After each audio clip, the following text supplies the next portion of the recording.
आप सभी का स्वागत करता हूं। आज जो हम पढ़ने वाले हैं एमपी जीएस की क्लास पढ़ने वाले हैं और इसमें हमारा टॉपिक रहेगा सिंचाई। चलिएगा शुरुआत करते हैं। सबसे पहले मैं आपको दिखाना चाहूँगा कि आज हम भू आकृतिक में एक आप लोगों का जो है एक मैप क्लियर करते हैं। वो आप लोगों सिंचाई से रिलेटेड नहीं है, लेकिन आपका भू आकृतिक प्रदेश में है तो मैंने इसको लेकर के आया हूँ। साथ ही साथ सिंचाई से संबंधित जो आप लोगों के लिए इंपॉर्टेंट फैक्ट हो सकते हैं वो सारी चीज़ मैं आप लोगों के लिए लेकर के आया हूँ। और हमेशा की तरह जो अपना एमसीक्यू होता है वो सब कुछ मैं आप लोगों के लिए लेकर के आया हूँ आंसर सहित। ओके, ये आप लोगों का एमसीक्यू आप लोग देख सकते हो, तो सब कुछ आप लोगों का एमसीक्यू में भी दिया गया है। तो बस अब हम शुरुआत कर सकते हैं अपनी क्लास की। चलिए, सबसे पहले हमको क्लियर करना है कि ये जो आप लोगों का पहला मैप दिया गया है, तो मैप को क्लियर करना है। मैप में जो आप लोगों का दिया गया है भू आकृतिक प्रदेश। भू आकृतिक का मतलब कौन कौन सी चीज़ें आप लोगों की कहाँ पर स्थित है, ये आप लोगों को पता होना चाहिए।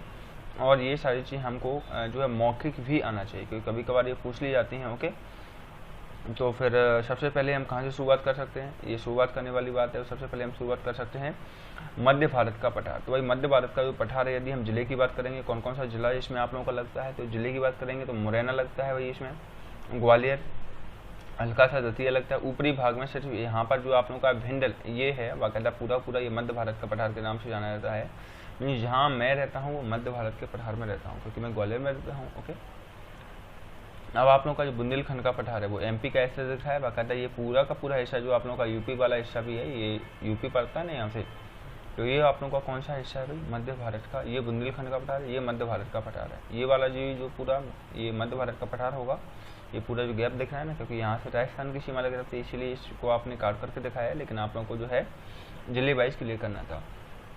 तो यहाँ से एक चीज़ क्लियर होती है कि एमपी के उत्तर में क्या है भाई, मध्य भारत का पठार है। दक्षिण में क्या लगता है भाई, दक्षिण में आप लोगों की जो है सतपुड़ा श्रेणी लगती है। सतपुड़ा श्रेणी आप लोग देख रहे होंगे कितना बड़ा है। सतपुड़ा श्रेणी में कुछ छोटी छोटी जो चोटियाँ आती हैं, जिनके बारे में आप लोगों से कई बार पूछा जाता है। सबसे पहले जो आप लोगों का आता है बुरहानपुर का दर्रा। भाई बुरहानपुर जिला जो आप लोगों का है एमपी का सबसे दक्षिणवर्ती इलाका है, एमपी का लास्ट जिला है जो। ओके, और सोन घाटी जो आप लोगों को पता है, सोन घाटी जस्ट जो है, सोन घाटी जो है हिमालय पर्वत श्रेणी, विंध्याचल पर्वत श्रेणी, सॉरी, जो आप लोगों का विंध्याचल पर्वत श्रेणी और आप लोगों का सतपुड़ा पर्वत श्रेणी के बीच में नर्मदा सोन घाटी है। और नर्मदा सोन घाटी के बीच में जो आप लोगों की धूपगढ़ की पहाड़ी है, जो कि आप लोगों का जो है देख सकते हो बुरहानपुर का दर्रा, ये आप लोगों को दिख रहा होगा। नर्मदा सोन घाटी उस दिन इससे पहले भी एक बार मैं आपको पढ़ा चुका हूँ, तो इसके बीच में आप लोगों का धूपगढ़ आप लोगों का पड़ता है। धूपगढ़ की यदि बात की जाएगी तो इसकी ऊंचाई कितनी है, धूपगढ़ की चोटी की ऊंचाई कितनी है, तो ये आप लोगों को ध्यान रखना है 1350 मीटर है। कितनी है भाई, 1350 मीटर। ओके, ये कहाँ पड़ती है धूपगढ़ की पहाड़ी, धूपगढ़ की पहाड़ी आप लोगों का विंध्याचल पर्वत श्रेणी, और क्या आप लोगों का ये वाला जो आप लोगों का 1350 है, ठीक है, ये कहाँ पड़ती है, विंध्याचल पर्वत श्रेणी पड़ती है। और इधर क्या है आप लोगों का, इधर क्या पड़ रहा है भाई, इधर पड़ रहा है आप लोगों का मैकाल पर्वत श्रेणी, सतपुड़ा पर्वत श्रेणी। ये जो आप लोगों को दिख रही है ना, ये सतपुड़ा पर्वत श्रेणी, ये वाली, ये जो मैं पेन चला रहा हूँ, ये आप लोगों की सतपुड़ा पर्वत श्रेणी है।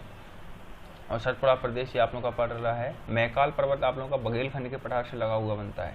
ये जो आप लोगों को दिख रहा है ना, ये वाला इलाका, ये जो आप लोगों का है वो बघेलखंड का पठार है। ठीक है, अब जो आप लोगों का विंध्याचल पर्वत श्रेणी की बात कर रहा है, तो विंध्याचल पर्वत श्रेणी आगे चल करके रीवा पन्नाई पठार पर खत्म होता है, और इसी का एक अंश मात्र जो आगे चल करके बचता है वो है आप लोगों का कैमूर पर्वत श्रेणी के नाम से जानते हैं। विंध्याचल पर्वत श्रेणी का आगे अंश मात्र जो बचता है इसे कैमूर पर्वत श्रेणी के नाम से भी जानते हैं। ओके, क्वेश्चन जो आप लोगों के बनते हैं, सबसे ज्यादा क्वेश्चन जो आप लोगों का बनता है, महादेव की पहाड़ी भी महादेव की पहाड़ी भी यहाँ पर पड़ती है, और साथ ही साथ जो है महादेव की पहाड़ी पर है धूपगढ़। हाँ, धूपगढ़ ये वाला जो पड़ रहा है, ये वाला बोल रहे हो, ये जो आप लोगों की सतपुड़ा पर्वत पर है भाई, महादेव की पहाड़ी पर नहीं, सतपुड़ा पर्वत पर है ये, जो आपको स्पेशली इसमें दिख रहा है ना। और रीवा पन्ना के पठार की बात कर रहा है, तो ये जो आप लोगों का है रीवा पन्ना का पठार जो पड़ता है पीरा वाला भाग में, और आप लोगों का ये भांडेर पर्वत श्रेणी है रीवा पन्ना के पठार से जस्ट लगी हुई। तो ये आप लोगों का एमपी का एक ओनली परिदृश्य है, जो आप लोगों को रटना नहीं है, सिर्फ आप लोगों को समझना जरूर है। ओके, यहाँ तक आप लोगों को कोई परेशानी जो है नहीं होना चाहिए, यहाँ तक आप लोगों को कोई परेशानी जो है नहीं होना चाहिए, आप लोग आसानी से इसको कर सकते हो। ओके, आगे में आपको क्या बताना है, आज जो हमारा टॉपिक है, टॉपिक के अकॉर्डिंग हमको क्या पढ़ना है, सिंचाई पढ़ना है। सिंचाई की शुरुआत हम करते हैं। सबसे पहले क्या क्या चीज़ें आप लोगों के लिए इंपॉर्टेंट है, सबसे पहले कि एमपी की बात की जा रही, तो एमपी में सिंचाई की शुरुआत किसने की थी, ये क्वेश्चन आप लोगों के लिए बन सकता है भाई। तो एमपी में सिंचाई की बात की जाएगी तो सबसे पहले पहली शताब्दी में चंदेल वंश ने सिंचाई के लिए खजुराहो में तालाब का निर्माण करवाया था। तो यदि वंशीयगत रूप से पूछा जाए तो आप लोगों को बताना है भाई चंदेल वंश ने सबसे पहले सिंचाई शुरुआत हमारे एमपी में की थी। और यदि दूसरी बात आप लोगों से पूछी जाए कि कहाँ पर की थी, तो आप लोगों को क्या आंसर लगाना है, खजुराहो में। वहाँ पर उन्होंने तालाब का निर्माण करवाया था। तो क्वेश्चन यदि बनता है कि सबसे पहले जो आप लोगों के लिए सिंचाई का निर्माण कहाँ किया गया था, सिंचाई की शुरुआत कहाँ की गई थी, तो चंदेल वंशी राजाओं ने की थी, खजुराहो में इसकी शुरुआत आप लोगों के लिए की गई थी। भाई इसके बाद क्वेश्चन बन सकता है सबसे पहली नहर कहाँ बनाई गई थी, तो 1923 में आप लोगों का बालाघाट जिले में बैनगंगा नहर जो आप लोगों के लिए बनाई गई थी। भाई बैनगंगा आप लोगों का क्या है, आप लोगों को मैंने बताया था चंबल नदी जो आप लोगों की निकलती है उसी के पास से आप लोगों का बैनगंगा नदी भी निकलती है। तो बैनगंगा नहर जो आप लोगों का बालाघाट जिले में है, बालाघाट जिले में ये बनाई गई है, ठीक है। इसमें आप लोगों को कोई परेशानी नहीं होना चाहिए। किस सन में बनाई गई, 1923 में, 1923 में सबसे पहली बार जो है ये बनाई गई थी। तो आप लोगों को कोई परेशानी तो नहीं है। दूसरा जो आप लोगों के लिए टॉपिक बनता है कि 1927 में ग्वालियर रियासत में पगरा बांध बनाया गया था। तो 1927 में पगरा बांध बनाया गया था। भाई ये बांध कहाँ चला गया, अब तो मैं ग्वालियर में रहता हूँ, तो भाई ये बांध का नाम उस समय जो है पगरा बांध था, पगारा, हाल ही में इसका नाम जो है चेंज कर दिया गया है, ठीक है। और उसके बाद इसका नाम हमारे पास में ही है भाई, इसका नाम क्या पड़ता है, मणिखेड़ा करके कुछ है, मणिखेड़ा है कि और कुछ बदल दिया है, लेकिन नाम इसका परिवर्तित हो रहा है, पगरा बांध नाम करके कोई बांध अभी नहीं है। 1933 में जो है आप लोगों का पलकमती सिंचाई तालाब जो भोपाल में बनाया गया। तो सबसे जो क्वेश्चन आप लोगों का बनता है, मेन क्वेश्चन आप लोगों का पहला ही बनता है कि कहाँ से शुरुआत की गई थी। चंदेल वंशी राजाओं ने खजुराहो से इसकी शुरुआत की थी। सबसे पहले उन्होंने 1923 में बालाघाट जिले में बैनगंगा नहर बनवाई थी। फिर बात यदि ग्वालियर की आती है तो ग्वालियर में सबसे पहले पागरा बांध का निर्माण किया गया था। फिर बात यदि आप लोगों का भोपाल की आती है तो आप लोगों का पलकमती सिंचाई तालाब जो है सबसे पहले भोपाल में बनाया गया था। भाई भोपाल को झीलों की नगरी भी कहते हैं क्योंकि वहाँ पर बहुत सारे झील नहीं तालाब हैं, बहुत सारे भोपाल में हैं तालाब, बहुत ज़्यादा तालाब हैं। ओके, अब फिर आप लोगों का मुरैना, भिंड, ग्वालियर, तो इनकी आप लोगों को जो परसेंटेज रूप आवश्यकता नहीं है, जो इंपॉर्टेंट है वो पढ़ा रहा हूँ आप लोगों का। अब सर्वाधिक नहर सिंचित क्षेत्र, सर्वाधिक नहर से देखो कुछ एक नहर क्या होता है, जब आप लोगों की नदी जो निकल रही है उसमें से यदि एक दिशा मात्र के लिए यदि कोई निकाल दी जाती है, जैसे कि ये आप लोगों की नदी जा रही है, उसमें से अपनी छोटी छोटी शाखाएं जो पानी के लिए निकाल दी जाती है सिंचाई के लिए, उनको आप लोग क्या कहते हो, नहर कहते हो। ओके,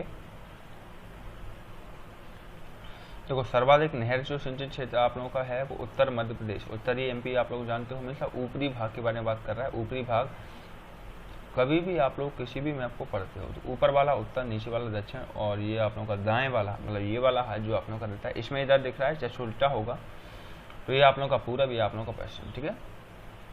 कुआ सिंचित क्षेत्र, कुछ कुछ क्षेत्र में जो आप लोगों का रहता है भाई नहर निकाल दी जाती है, नहर से सिंचाई होती है, तो आप लोगों का उत्तरी मध्य प्रदेश में ऐसा ही होता है।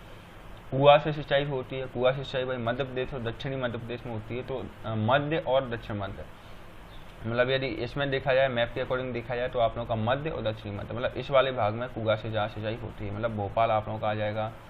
और काफ़ी सारे जिले जो इसमें आप लोगों के ऐड हो सकते हैं, जैसे कि भोपाल, रायसेन, होशंगाबाद, बैतूल, हरदा, छिंदवाड़ा, ये आप लोगों के उत्तर और मध्य और दक्षिणवर्ती इलाके हैं।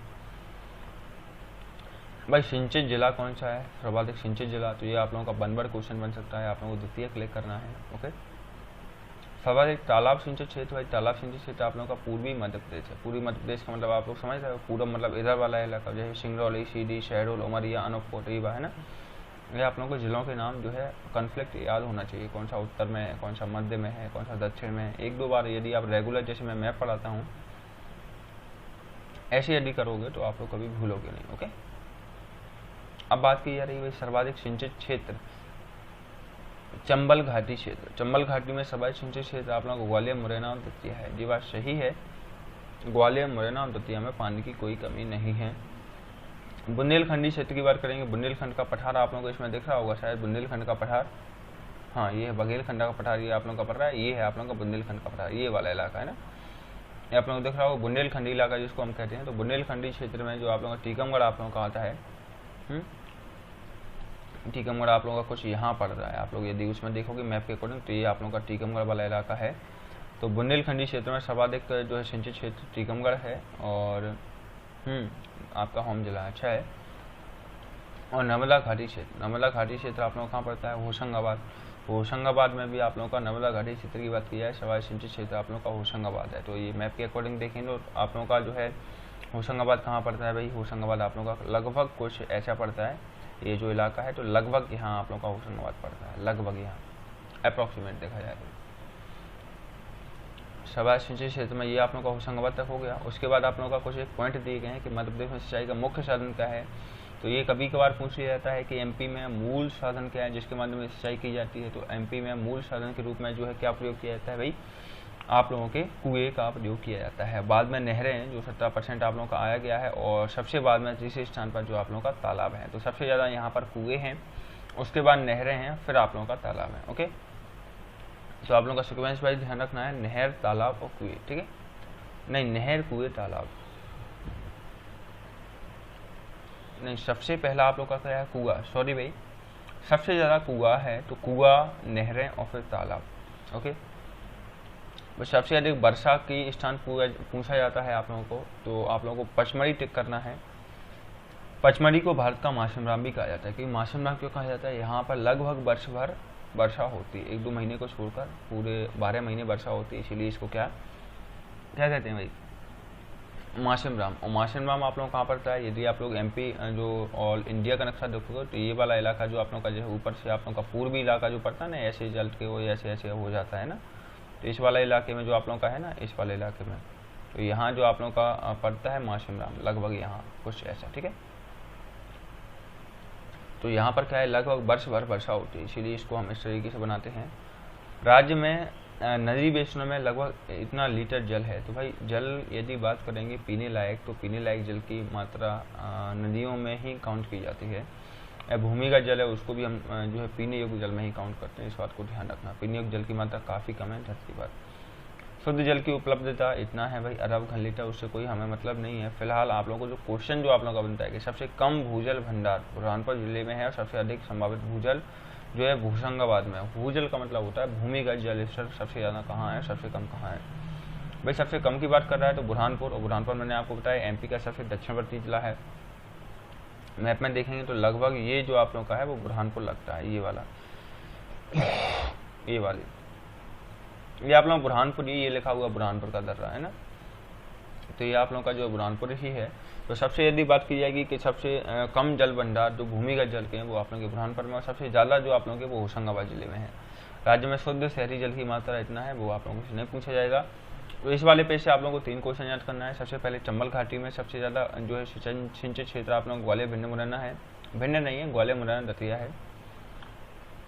बघेलखंड सॉरी बुंदेलखंड मैंने आपको बताया जस्ट चंबल घाटी के बगल में लगता है। टीकमगढ़ सबसे ज़्यादा सिंचित जिला है, और नर्मदा घाटी क्षेत्र में होशंगाबाद जिला है। फिर आप लोगों को दूसरा ध्यान रखना है, सबसे ज़्यादा भूमिगत जल कहाँ पाया जाता है? तो सबसे ज़्यादा भूमिगत जल आप लोगों का बुरहानपुर में है, और सबसे ज़्यादा भूमिगत जल आप लोगों का होशंगाबाद में, सबसे कम आप लोगों का बुरहानपुर में है। ठीक है, पर मध्य प्रदेश में सवाई सिंचाई का क्या साधन है?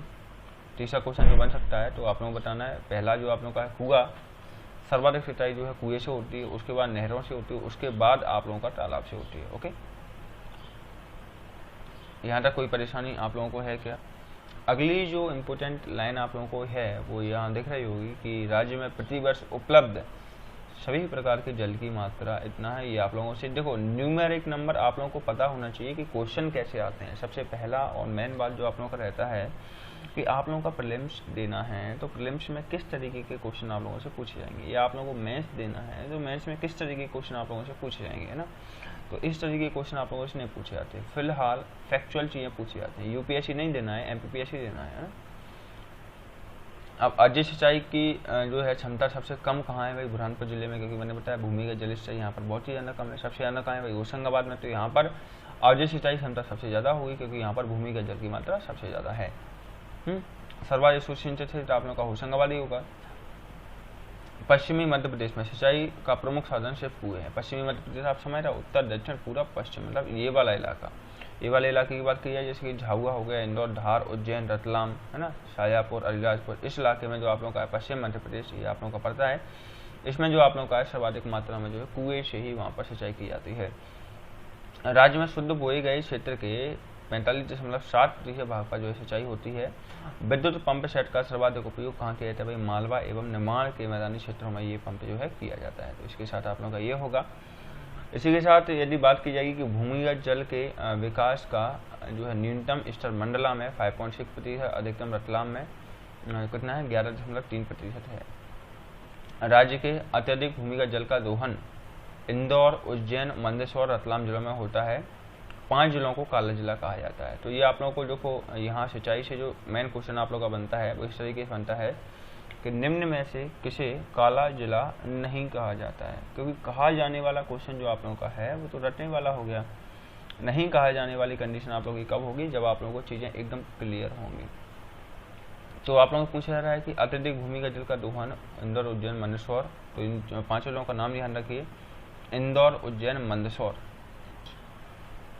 क्या है भाई, इंदौर, उज्जैन, मंदसौर, शाजापुर, रतलाम। तो इंदौर, उज्जैन, मंदसौर, शाजापुर, रतलाम जो आप लोगों को दिख रहे हैं ये पूर्णतः पश्चिमी जिले हैं एमपी के, और इनको काला जिला के नाम से भी जाना जाता है। कौन कौन से हैं भाई, इंदौर, उज्जैन, मंदसौर, शाजापुर और रतलाम। वेरी गुड, शाबाश, बहुत अच्छे। डीजल पंपों का प्रयोग मुख्य रूप से चंबल तथा बुंदेलखंड में किया जाता है। तो चंबल वाला इलाका आप लोगों को यदि मैं बताना चाहूँगा, आप लोगों को दिख रहा है कि डीजल पंपों का प्रयोग चंबल इलाका जी आप लोगों का पढ़ाया जाता है। बुंदेलखंड मतलब सीधा सीधा मध्य भारत के पठार में, इसमें देखा जाए तो मध्य भारत के पठार में आप लोगों का सबसे ज़्यादा उपयोग किया जाता है। पठारी रूप से देखें, एक्चुअल में मैप कोई और लगा हुआ है, चीज़ें आप लोगों की क्लियर बता रहा हूँ लेकिन ओके, जिससे आप लोगों को परेशान नहीं होना चाहिए। फिर आप लोगों का जो है डीजल पंप का सबसे उपयोग चंबल और बुंदेलखंड आप लोगों का ऊपरी उत्तरवर्ती इलाका है, मैंने आपको बता दिया अभी। राज्य में सर्वाधिक क्षेत्रफल नहरी सिंचाई तवा परियोजना के द्वारा की जाती है। भाई तवा परियोजना कल मैंने आपको बताया था, तवा नदी आप लोगों का कहाँ है, और तवा नदी पर ही आप लोगों का तवा परियोजना बनी हुई है। राज्य में सर्वाधिक परियोजना है तवा परियोजना। तवा परियोजना भाई कहाँ बनी हुई है, एक बार थोड़ा देख करके बताइए। तवा परियोजना नर्मदा नदी पर बनी हुई है। राज्य में सर्वाधिक जो सिंचाई का जो है होशंगाबाद में बनी हुई है, नर्मदा नदी पर, है ना। तो सिंचाई परियोजना आप लोगों की जो है तवा परियोजना, तो नाम आप लोगों को ध्यान रखना है, तवा परियोजना। ये भी पूछा जा सकता है कहाँ है ये आप लोगों का, नर्मदा नदी में जो है बनी हुई है, नर्मदा नदी पर जो है बनी हुई है। ओके, तो यहाँ से इस वाले बात से और आप लोगों को जो बन सकते हैं, ठीक है, शहडोल जिलों में आती है, ये नहीं है, बालाघाट जिले में की जाती है। हाँ, ये भी है तालाबों के द्वारा सवाई सिंचाई। तो इस वाले क्वेश्चन से आप लोगों का 1, 2 एंड 3 एंड 4 क्वेश्चन बनते हैं। पहला जो आप लोगों का क्या है कि काला जिला निम्न में से कौन सा नहीं है। तो काला जिला कौन सा नहीं है, तो इंदौर, उज्जैन, मंदसौर, शाजापुर, रतलाम। तो उई मसर ऐसे याद कर लो, इसका शॉर्ट ट्रिक मुझे भी बनाना आता है भाई। उई यानी लग जाता है ना आपको, उई लग गई है ना, जैसे उई मसर, उई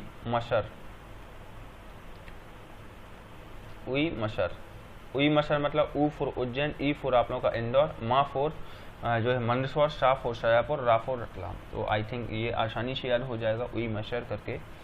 ओके, फिर आप लोगों का काला जिला के लिए उई मसर हो गया। डीजल पंपों का मूलतः प्रयोग आप लोगों का उत्तर में किया जाता है, मीन्स आप लोगों का चंबल तथा बुंदेलखंड के क्षेत्र में किया जाता है।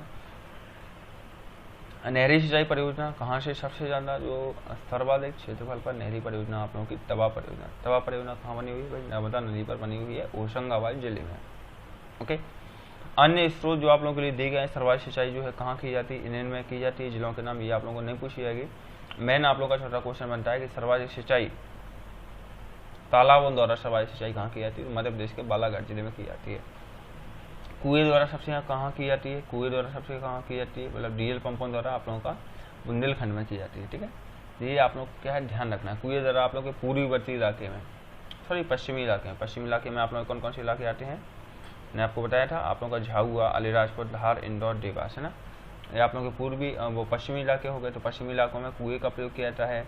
ऐसे आप लोगों को ध्यान रखना है। तालाबों का सर्वाधिक प्रयोग बालाघाट जिले में किया जाता है। भाई बालाघाट जिले ध्यान रखना है, बालाघाट जिले का। ओके, नाम आप लोगों को डायरेक्टली ध्यान रखना होगा, जैसे आप लोगों को जहाँ परेशानी ना हो। अभी अलग अलग फैक्ट है भाई। नलकूपों के द्वारा सिंचाई कहाँ की जाती है, संकेतन मुख्य रूप से मालवा क्षेत्र में। मालवा क्षेत्र आप लोगों को पता है, भोपाल का क्षेत्र जो है मालवा के क्षेत्र में आता है। कुओं द्वारा सर्वाधिक सिंचाई आप लोगों का पश्चिमी मध्य प्रदेश में की जाती है। पश्चिमी मैंने अभी आपको बताया उन सभी चीज़ों के नाम। तो आप लोगों को ध्यान रखना है कि देखो इधर जो आप लोगों का रहता है, इधर वाले इलाके में कुएं से सिंचाई होती है सर्वाधिक से ज़्यादा। ठीक है, मंदसौर आप लोगों को कहाँ पड़ रहा है भाई, मंदसौर आप लोगों का इधर पड़ रहा है, नहीं ये तो बीच में आ रहा है।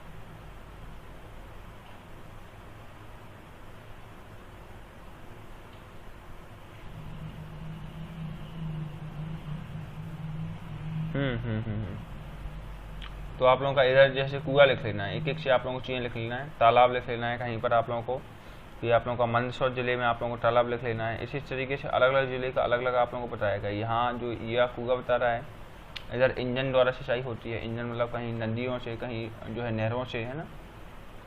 इंजन बताया गया था पिछले पॉइंट में, है ना, इंजन द्वारा होती है कुछ। और मालवा निर्माण के क्षेत्र में विद्युत पंप सेट द्वारा होती है कि नहीं, मालवा और निर्माण के क्षेत्र में।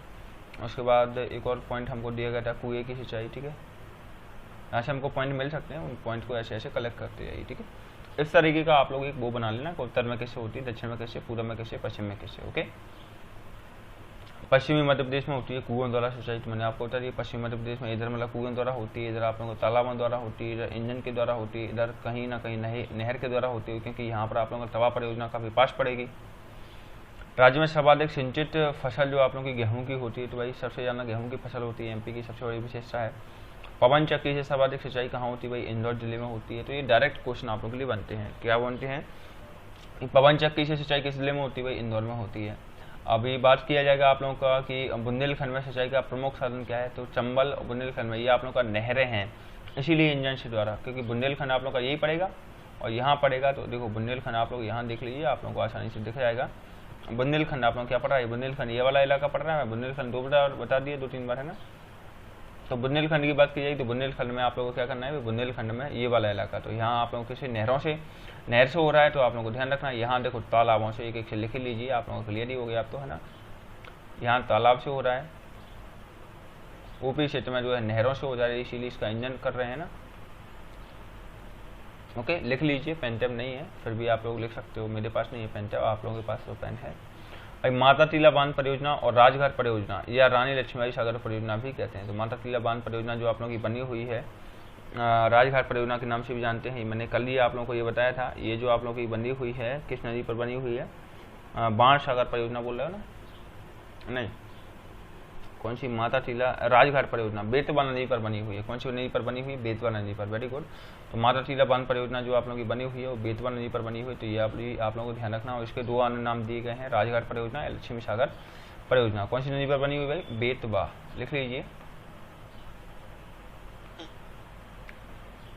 बेतवा नदी के बारे में दूसरा फैक्ट आप लोगों को ध्यान रखना है कि ये एमपी और यूपी की सीमा को निर्धारित करता है। मैंने कल भी आप लोगों को जब जो है नदियाँ पढ़ाई थी तब मैंने आप लोगों को बताया था, हाँ या ना। नर्मदा नियंत्रण प्राधिकरण का गठन कब किया गया था, नर्मदा नियंत्रण 1980 में जो है इसका प्राधिकरण का गठन किया गया था, है ना। 1980 में इसका गठन किया गया था।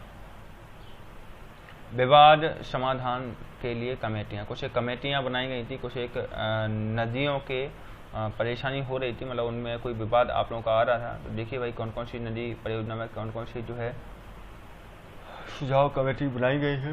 5 कम्युनिटियों के नाम आप लोगों को ध्यान रखना है। देखो एक आप लोगों की है खोसला कमेटी। खोसला कमेटी जो आप लोगों की है 1964 में इसका निर्माण किया गया था, ठीक है। नर्मदा जल विवाद न्यायाधिकरण आप लोगों का 1969 में आप लोगों का इसका निर्माण किया गया था, 1970-1969, ठीक है। सैफुद्दीन शोक समिति 2006 में केंद्र सरकार के द्वारा बनाई गई थी। और संगलू समिति आप लोगों का विस्थापन की समस्या को रोकने हेतु बनाई गई थी। थोड़ा जानते हैं भाई खोसला समिति के बारे में। जो गठन किया गया था वो इसलिए किया गया था कि नर्मदा जल विवाद, जो नर्मदा प्राधिकरण जो न्याय विवाद है वो बाद में बना हुआ है, उससे पहले नदियों के विवाद को खोसला कमेटी ही देखती थी, ठीक है। नर्मदा जल विवाद स्पेशली नर्मदा के लिए ही बना था, क्योंकि उसके जल को लेकर के काफ़ी विवाद था, कई जिलों में लेकर के, क्योंकि हर व्यक्ति और देशी है तो मीन्स अपने अपने क्षेत्र का विकास चाहते थे वो लोग, तो इसीलिए उन्होंने इस चीज़ का निर्माण किया था। सैफुद्दीन खोज समिति आप लोगों को ये क्लियर है, केंद्र सरकार के द्वारा इसका निर्माण किया गया था। और संगलू समिति आप लोगों को विस्थापन की समस्या को रोकने के लिए बनाई गई थी, ओके, है ना। यहाँ तक आप लोगों का हो गया था। अब आप लोगों को ये जो चार्ट मैं दे रहा हूँ, चार्ट को अच्छे से याद कर लीजिए। मध्य प्रदेश की प्रमुख परियोजनाएं कौन कौन सी हैं भाई, परियोजनाएं कौन कौन सी उनके बारे में आप लोगों को ध्यान रखना है। कौन कौन सी परियोजनाएं आप लोगों के लिए जो काम कर रही हैं एमपी की। देखो सबसे पहले जो आप लोगों की परियोजना है चंबल नदी परियोजना। चंबल जो आप लोगों की परियोजना है, परियोजना का नाम आप लोगों को ध्यान रखना है, डेट ध्यान रखना है, उससे कौन कौन से जिले, उसके बारे में क्या इंपॉर्टेंट फैक्ट है। तो फैक्ट मैं आप लोगों को क्लियर करूंगा, जो है एक्सप्लेन करूंगा, एंड आप लोगों को लाभान्वित जिले और नदी का नाम ध्यान रखना है, ठीक है। सबसे पहली जो परियोजना चलाई गई थी लगभग जो है 27 से 28 के समथिंग 21 परियोजना है और 34 34 परियोजनाओं के बारे में थोड़ा थोड़ा डिस्कशन हम करेंगे। जो इंपॉर्टेंट है उनको मैं टिक लगवा दूंगा, जिनको आप लोगों को रट लेना है। सबसे पहली जो परियोजना आप लोगों की चंबल परियोजना, very very very very most important है चंबल परियोजना। चंबल परियोजना चंबल नदी पर बनी हुई। चंबल नदी कहाँ निकलती है भाई? चंबल नदी आप लोगों का इंदौर मऊ जनापाई पे, जो जनापाव पहाड़ी है वहाँ से होकर के निकलती है। मैंने आप लोगों को बताया था मऊ जिले से, है ना। इससे लाभान्वित होने वाले जिले, तो भाई मेन जिलों में यदि बात की जाएगी तो आप लोगों का जो है सबसे पहले जो सबसे ज़्यादा लाभान्वित होने वाला जिला है वो है ग्वालियर, मंदसौर, भिंड, मुरैना, श्योपुर, ठीक है। तो चंबल नदी पहले ध्यान रखना है कहाँ से निकलती है, फिर उसके बाद उससे लाभान्वित जिले कौन कौन से हैं ये आप लोगों को ध्यान। इसके अन्य वर्णन के रूप में महत्वपूर्ण जो फैक्ट आप लोगों को ध्यान रखना है कि यमुना की सहायक नदी चंबल पर स्थित मध्य प्रदेश का राजस्थान की संयुक्त परियोजना है। कौन सी भाई? चंबल नदी परियोजना जो आप लोगों की है। यमुना की सहायक नदी है चंबल। मैंने कल आप लोगों को जो बताया था कि चंबल जो है आप लोगों का आगे जाकर के यमुना में मिल जाती है, एमपी से जैसे ही निकलती यूपी में जाकर के यमुना में मिल जाती है।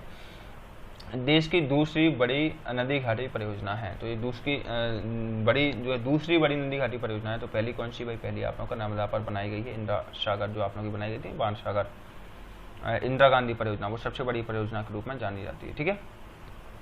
अभी अगला जो आप लोगों का है नर्मदा घाटी परियोजना। भाई नर्मदा घाटी परियोजना जो आप लोगों की है बहुत ही ज़्यादा इंपॉर्टेंट है। देखो नर्मदा घाटी परियोजना और ये जो बारगी परियोजना और ये ठीक है बारगी ये अबवर्जन, ये तीनों ही नर्मदा नदी पर बनाई गई हैं। लगातार एक के ऊपर एक डैम है और ये इंदिरा गांधी वाला भी शायद उसी पर है। ओमकारेश्वर परियोजना हो गई आप लोगों का जो है महेश्वर परियोजना और इंदिरा परियोजना एक के ऊपर एक है। सबसे ऊपर जो आप लोगों का है नर्मदा पर देखो पहले तवा बांध बना हुआ है, तवा परियोजना चल रही है, उसके बाद इंदिरा गांधी परियोजना चल रही है, ओमकारेश्वर परियोजना, महेश्वर परियोजना, ये सारे के सारे आप लोगों की नर्मदा नदी पर ही चल रही हैं। फिलहाल आप लोगों को क्या नर्मदा परियोजना के बारे में पढ़ना है, जो कि 1884 में सबसे पहली बार लागू की गई थी या बनाई गई थी, मतलब, है ना। इसकी 41 सहायक नदियां हैं नर्मदा की, जो कि मैंने आप लोगों को बताया था कल। आप लोगों का नर्मदा जो है नदियों वाला चैप्टर पढ़ाया था, उसमें मैंने आपको क्लियर किया था। और नर्मदा के उद्गम से समापन तक संपूर्ण जिले गुजरात, महाराष्ट्र, राजस्थान जो अन्य राज्य हैं वो भी इससे लाभान्वित होते हैं। तो नर्मदा को मध्य प्रदेश की जीवन रेखा, मध्य प्रदेश की गंगा, ये उसके उपनाम है, मैंने कल आप लोगों को बताया था, ओके। और परियोजना का लक्ष्य जो है क्या है? 2600 मेगावाट विद्युत उत्पादन करना और सिंचाई क्षेत्र आप लोगों का 27.5 लाख हेक्टेयर। तो आप लोगों को याद कुछ नहीं रखना है, इसमें याद मेन रूप से याद रखना है कि ये नर्मदा घाटी परियोजना किस नदी पर बनी हुई है। तो नर्मदा नदी पर और उसकी सहायक नदियों पर जो मिलकर के बनाई गई है। अगला वर्गी परियोजना, ये आप लोगों का रानी अवंतीबाई सागर परियोजना के नाम से भी इसको जानते हैं। ये भी नर्मदा नदी पर ही बनी हुई है। मूल रूप से जो आप लोगों की बनी हुई है, जैसे ही ये निकलती है तो मूल रूप से जो है जबलपुर, मंडला, सिवनी, इन जिलों को जो लाभान्वित करती है, ठीक है। और इनमें इंपॉर्टेंट आप लोगों का ये हो गया तवा परियोजना। तवा परियोजना आप लोगों तवा नदी पर बना हुआ है। तवा नदी आगे चलकर नर्मदा में मिल जाती है, होशंगाबाद जिले को मूल रूप से ये सिंचित करती है। जो मैं टिक लगा रहा हूँ उनको आसानी से बिल्कुल रट लीजिए और इनको आप लोग आसानी से पढ़ सकते हो। पीडीएफ में आप लोगों को ग्रुप में दे दूंगा, ऊपर ग्रुप की लिंक दी गई, उसमें जुड़ जाइए, ओके। व्हाट्सएप ग्रुप की लिंक है। अगला इसमें जो आप लोगों का है हलाली परियोजना। हलाली परियोजना आप लोगों को क्या याद रखना है, क्योंकि ये सम्राट अशोक के जो है समय की है। तो निर्माण जो आप लोगों का इसका किया गया था 73 से 76 के समय में किया गया, निर्माण नहीं, इसको नाम दिया गया है, सॉरी, अशोक सागर परियोजना। हलाली नदी पर जो है बना हुआ है और मूल रूप से विदिशा रायसेन को जो है लाभान्वित कर रहा है। बाण सागर परियोजना सोन नदी पर बनी हुई है। मध्य प्रदेश की रीवा, सीधी जिले को लाभान्वित होने वाले जो जिलों को लाभान्वित करती है और इसमें कुछ नहीं है। ये आपको बहुत ही ज़्यादा इंपॉर्टेंट है। माता तीला बांध, इसको हम रानी लक्ष्मी परियोजना के नाम से भी जानते हैं। ये किस नदी पर बनी हुई भाई? बेतवा नदी पर बनी हुई है, ठीक है। आप लोगों का ठीक है पेंच परियोजना याद रखना है, पेंच नदी पर है आप लोगों का और इनमें कोई नहीं है।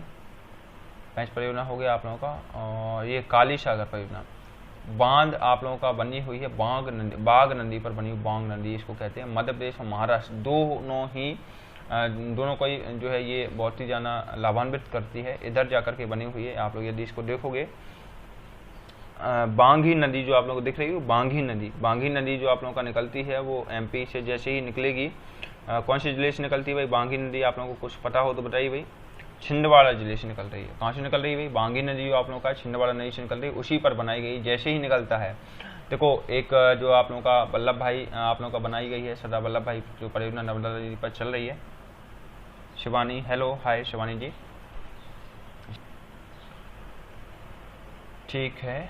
और इसमें जो आप लोगों को ध्यान रखना है पुनासा परियोजना आप लोगों को इंदिरा सागर जो है नदी पर है, तो इसको भी आप लोगों को ध्यान। ये जो आप लोगों का है खंडवा, ये प्लस वाला है, तो प्लस वाला ग्रुप अलग है, इसमें जुड़ जाइए यदि आप लोग नहीं जुड़े हैं तो। पुनासा। फिलहाल आप लोगों को ये ध्यान रखना था, और आप लोगों को यही ध्यान रखना है कि महत्वपूर्ण परियोजना सबसे पहला चंबल परियोजना, उसके बाद नर्मदा नदी परियोजना और बारगी परियोजना, तवा परियोजना, ठीक है। जोबट चंद्रशेखर जो आप लोगों की आज़ाद परियोजना के नाम से जानी है, हथनी नदी पर बनी हुई है। अलीराजपुर आप लोगों को पता है मध्य प्रदेश का सबसे ज़्यादा जो है पश्चिमी जिला है, मध्य प्रदेश का सबसे ज़्यादा पश्चिमी जिला जो आप लोगों का कौन सा है, जोबट या कहें कि अलीराजपुर, है ना। अलीराजपुर जिले को ये फेमस जो है प्रसिद्ध करती है या लाभान्वित करती है। और कौन सा है आप लोगों का पेंच परियोजना, माता टीला बांध परियोजना। माता टीला बांध परियोजना का दूसरा नाम जो आप लोगों का है रानी लक्ष्मी परियोजना दिया गया है। बाण सागर परियोजना आप लोगों को दिया है, और हलाली सम्राट अशोक सागर योजना। ये सारी चीज़ें आप लोगों को दी गई हैं। अब हम लोग इसके जो है प्रमुख नहरों के बारे में और पढ़ेंगे, फिर अपना MCQ शुरुआत करते हैं। रेगुलर 30 MCQ होते हैं, तो 5 मिनट और वेट कीजिए, आप लोगों का MCQ शुरू हो जाएगा। ओके, देखो सबसे पहली जो नहर आप लोगों की है वो बैनगंगा नहर। बैनगंगा नहर के बारे में मैंने आज आप लोगों को सबसे शुरुआत में एक फैक्ट बताया था, आप लोग देख सकते हो बैनगंगा नहर के बारे में कि 1923 में बालाघाट जिले में, मतलब पहली नहर जो बनाई गई थी बालाघाट जिले में, बैनगंगा नहर बनाई गई थी। और यदि जो सबसे पहली शताब्दी में जो है सिंचाई के लिए शुरुआत किसने की थी, खजुराहो में शुरुआत की गई चंदेल वंश के राजाओं के द्वारा। और पहली नहर कौन सी थी, बैनगंगा नहर। तो जो हम पढ़ रहे हैं अभी वो वही वाली नहर है, बैनगंगा नहर ही है, ठीक है। इसकी स्थापना कब की गई थी, 1923 में, 1923 में इसकी स्थापना की गई थी या बनाई गई थी। चंबल नहर भाई कौन सी नदी पर बनी हुई है, चंबल नदी पर बनी हुई चंबल नहर। और ये आप लोग का भिन्न मुरैना श्योपुर नदी जो है ग्वालियर और नीमच को ये जो है लाभान्वित करती है। हलाली नहर बेतवा नदी पर बनी हुई है। बेतवा नदी जो आप लोगों का है MP-UP की जीवन रेखा है, या कहें कि उसको दो भागों में बांटने वाली बॉर्डर लाइन भी है। बेतवा आप लोगों को पता है इस तरीके से निकलती है, जैसे ही MP का नक्शा जो ऐसे ऐसे ऐसे होकर के ऐसा होता है ना, ऐसा।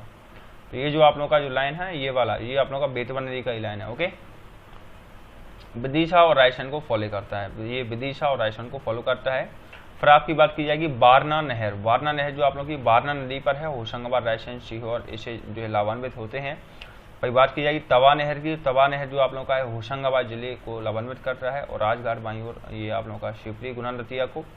और दाई नहर ये राजघाट परियोजना काफ़ी ज़्यादा बड़ी है। राजघाट परियोजना जो आप लोगों की बनी हुई है, मैंने आप लोगों को इसके ऊपर बताया था। राजघाट परियोजना जो आप लोग किस नदी पर बनी हुई, भाई किस पर बनी हुई कोई बताएगा। राजघाट परियोजना आप लोग की किस नदी पर बनी हुई है, आप लोगों को वैसे तो पता होना चाहिए भाई। वेरी गुड दुष्यंत जी, बेतवा नदी पर ही बनी हुई है, सही बोल रहे हो आप लोग। बेतवा नदी पर बनी हुई, ये काफ़ी प्रसिद्ध है और काफ़ी है ना हमारे क्षेत्र के लिए, मतलब मैं अपनी बात करूँगा ग्वालियर, भिंड मुरैना, मंदसौर के लिए काफ़ी फेमस है ये बेतवा परियोजना। शिवपुरी गुना दतिया, और ये टीकमगढ़ के लिए, और दतिया व ग्वालियर के लिए दतिया वाहक नहर। दतिया वाहक नहर जो आप लोगों की वो राजघाट का ही अंश है, हमारे क्षेत्र से निकलते हैं दतिया व ग्वालियर, ठीक है। तो ये जो आप लोगों की आज की प्रमुख सिंचाई परियोजनाओं के बारे में जो अपना टॉपिक था, टॉपिक के अकॉर्डिंग मैं एक बार पूरा क्लियर करवा चुका हूँ। यदि आप लोगों को एक बार है तो फिर से छोटा सा रिवीजन जो है करवा देता हूँ। सबसे पहले तो हमने आज जो है मैपिंग मेथड में आप लोगों का ये चीज़ें पढ़ी जो आप लोगों को दिख रही होंगी। आप लोगों को इसमें कोई परेशानी नहीं होना चाहिए, क्योंकि आप लोगों से पहली पूछी जा रही भू आकृतिक क्षेत्र में कौन सा क्षेत्र क्या कहते हैं। तो आप लोगों को कुछ नहीं, थोड़ा ध्यान रख